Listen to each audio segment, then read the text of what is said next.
baru-baru ini muncul kasus yang mengagetkan masyarakat Kudus gitu. Karena di kondisi corona dan juga di kondisi ekonomi yang seperti ini ya, dan juga di kondisi di lingkungan para ulama, para kiai, ada pelaku santet yang melakukan santetnya berani ya di makam umum, yaitu tentang seorang pelaku santet buntel mayit. Kalau memang yang disantet ini bersalah, ya semoga dia pun dapat hidayah sehingga berbuat baik. Kalau memang Anda merasa pernah berbuat salah, ya bertobat. Kalau perlu Anda meminta maaf langsung kepada yang bersangkutan. Karena salah satu penyebab penyakit itu adalah kebohongan dalam diri, kecurangan dalam diri. Salah satunya adalah berbuat salah tidak meminta maaf.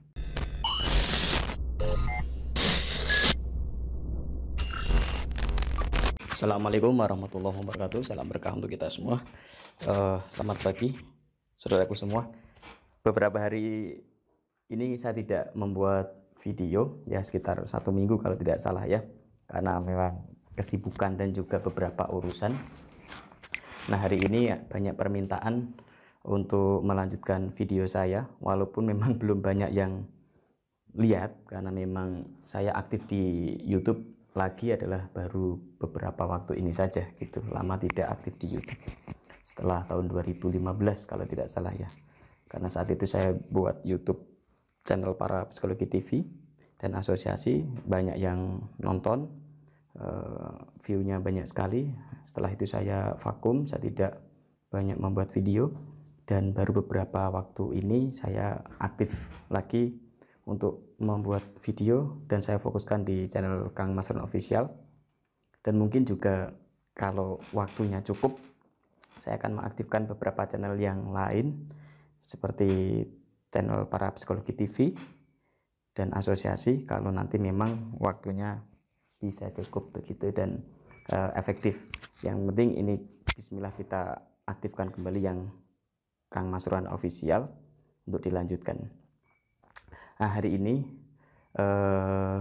setelah seminggu saya tidak membuat video, ada beberapa yang agak memprihatinkan ya. Beberapa waktu lalu di kota Kudus, kemarin saya tidak niat membahas hal ini, akan tetapi ternyata masyarakat dan juga beberapa follower dan juga beberapa sahabat sekalian ingin saya menyampaikan yang ada kaitannya dengan kasus di Kudus, yaitu tentang seorang pelaku santet buntel mayit ya. Saya ulangi, ada pelaku santet buntel mayit dan juga santet ayam di kuburan. Itu ya cukup memprihatinkan, agak bersedih saya karena ya mohon maaf ya, di Kudus sekarang jadi kota santri. Bukan hanya sekarang ya, dari dulu adalah kota santri, banyak pondok tahfidz Quran, banyak pesantren ya, banyak orang alim, banyak orang soleh di sini, banyak ustadz yang memang punya ilmu yang bagus untuk membimbing masyarakat secara agama. Dan belum pernah ada ya kejadian pelaku santet di kota Kudus begitu. Dan beberapa waktu ini, atau mungkin ada tetapi tidak banyak yang di-share, tidak banyak yang paham, mungkin 1-2 saja yang mungkin orang-orang yang memang mau melakukan ilmu-ilmu santet. Tetapi baru-baru ini muncul kasus yang mengagetkan masyarakat Kudus gitu. Karena di kondisi corona dan juga di kondisi ekonomi yang seperti ini ya, dan juga di kondisi di lingkungan para ulama, para kiai, ada pelaku santet yang melakukan santetnya berani ya di makam umum, dan itu makam dekat wilayah ulama, yaitu di daerah dekat Bakalan Krapyak, Menara Kudus begitu. Terus harus bagaimana ini? Ya, masyarakat tanya, gimana Kang Masron, menurut Kang Masron tentang hal itu? Ya, namanya manusia ya, tidak yang sempurna. Ya, hidup ini begitu, ada orang baik, ada orang jahat begitu. Ada orang yang mengalah, ada orang yang menang-menangan sendiri. Ada orang yang bodoh dan ada orang yang berilmu. Nah, kebetulan salah satu di Kudus ada yang berilmu hitam, yaitu menjalankan ilmu santet.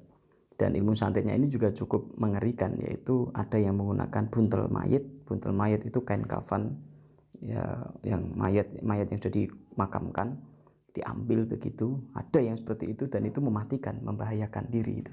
Ada yang menggunakan ayam dikafani dan dimakamkan di kuburan. Nah, yang buntel mayat ini belum terekspos, tapi kemarin ketahuan dengan saya dan saya katakan untuk stop itu, jangan dilakukan di Kota Kudus. Kalau Anda mau berbuat itu akan kualat lah ya dengan para wali-wali yang di sekitar sini. Hindari Kota Kudus, Demak dan Jepara kalau mau menjadi tukang santet, saya bilang begitu. Apalagi yang dilakukan adalah santet buntel mayat gitu. Dan kebetulan klien saya yang terkena santet, saya cek ternyata memang ada orang Kudus yang melakukan itu, dan saya temui beliau untuk tolong jangan melakukan itu. Kalau Anda memang berbuat jahat ya tanggung resikonya, apalagi melakukan kejahatan itu di kota-kota santri, akan kembali ke diri Anda dengan waktu yang sangat cepat begitu. Dan akhirnya beliau diusir dari masyarakat Kudus.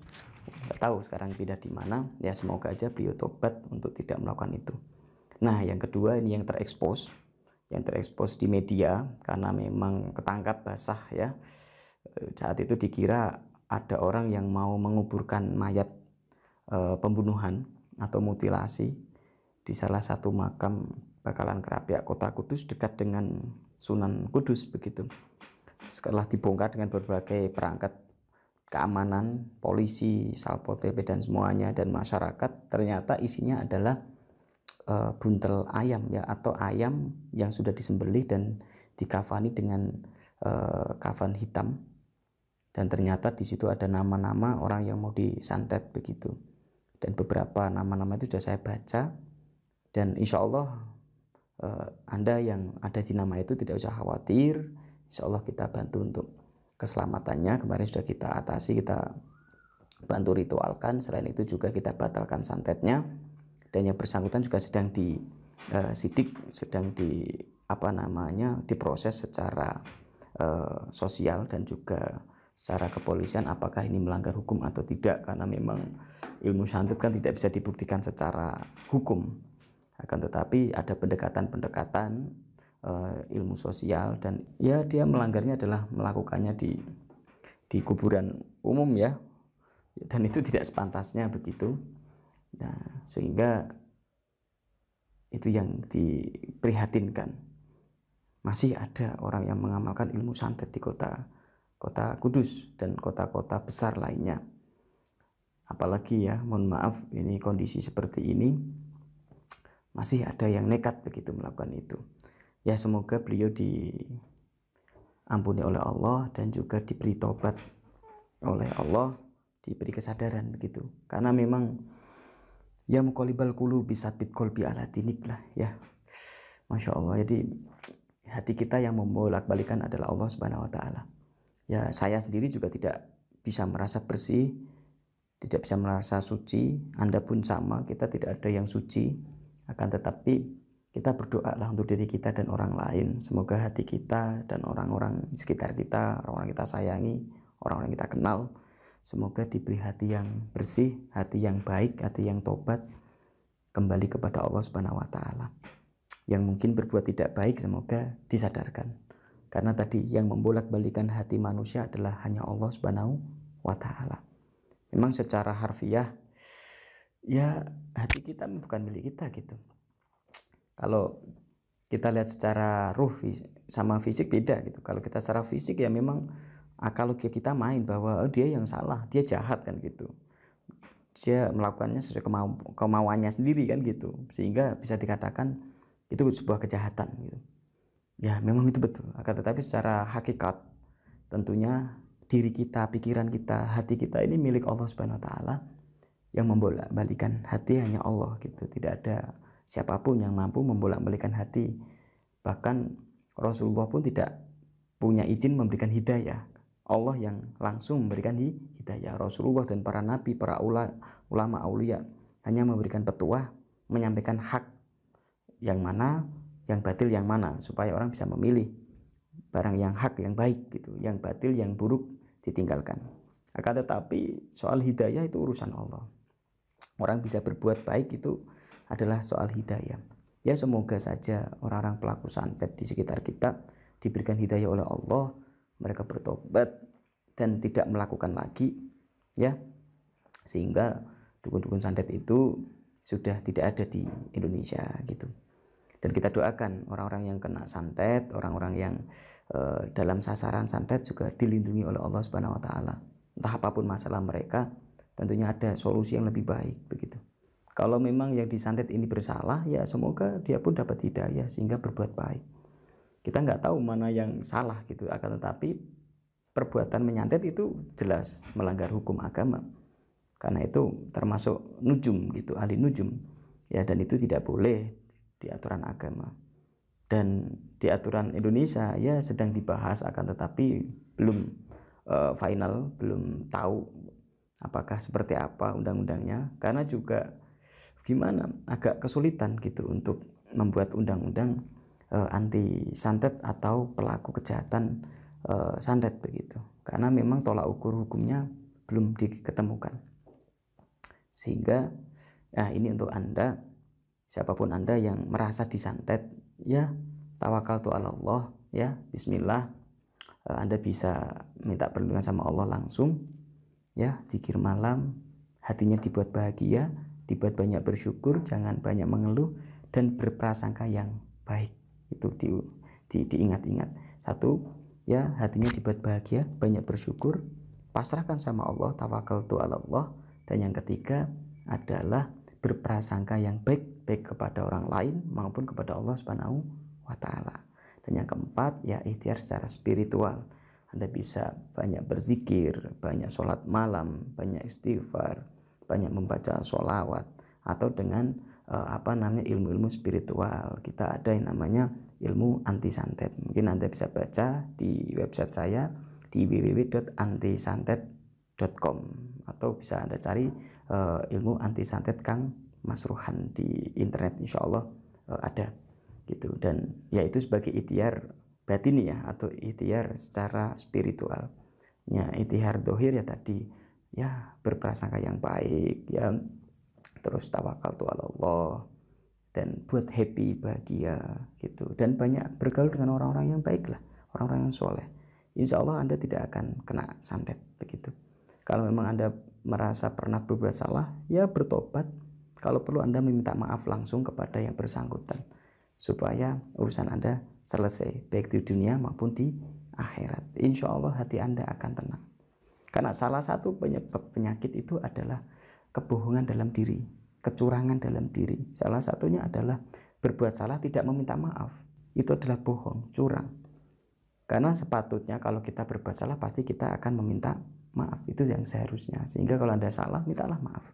Itu disebut jujur terhadap diri sendiri. Itu Anda akan sehat, tidak mudah kena penyakit. Dan juga kalau memang Anda jengkel dengan seseorang, ya sampaikan supaya diklarifikasi dan itu jadi baik, atau ikhlaskan. Jadi damailah dengan diri Anda sendiri. Itu membuat Anda sehat, ya. Dan konfirmasi juga kalau memang ada persoalan yang bisa didamaikan, maka damaikan. Insya Allah akan diberi petunjuk oleh Allah, diberi rahmat oleh Allah, ya. Sehingga itu yang bisa saya sampaikan kepada masyarakat Kudus dan khususnya, dan juga Indonesia pada umumnya. Ayo gerakan untuk anti santet supaya tidak ada pelaku santet lagi, ya. Kita saling mengingatkan dalam kebaikan, ya. Semoga orang-orang yang pelaku santet diberi tobat oleh Allah, diberi hidayah. Ayo kita bacakan Al-Fatihah. Beliau-beliau ini diampuni oleh Allah, ya, diampuni dosa-dosanya oleh Allah, dan diberi hidayah sehingga bertobat menjadi orang yang baik. Alanya Al-Fatihah. Bismillahirrahmanirrahim. Amin. Dan satu kali Fatihah untuk Anda atau siapapun yang mungkin merasa disantet atau target santet. Kita bacakan satu Fatihah, semoga dilindungi oleh Allah, diberi selamatan sehingga Anda selamat dari santet atau gangguan jin atau gangguan ilmu hitam, ya. Alani Al-Fatihah. Bismillahirrahmanirrahim. Baik, terima kasih dari saya Kang Masran, semoga bermanfaat. Assalamualaikum warahmatullahi wabarakatuh.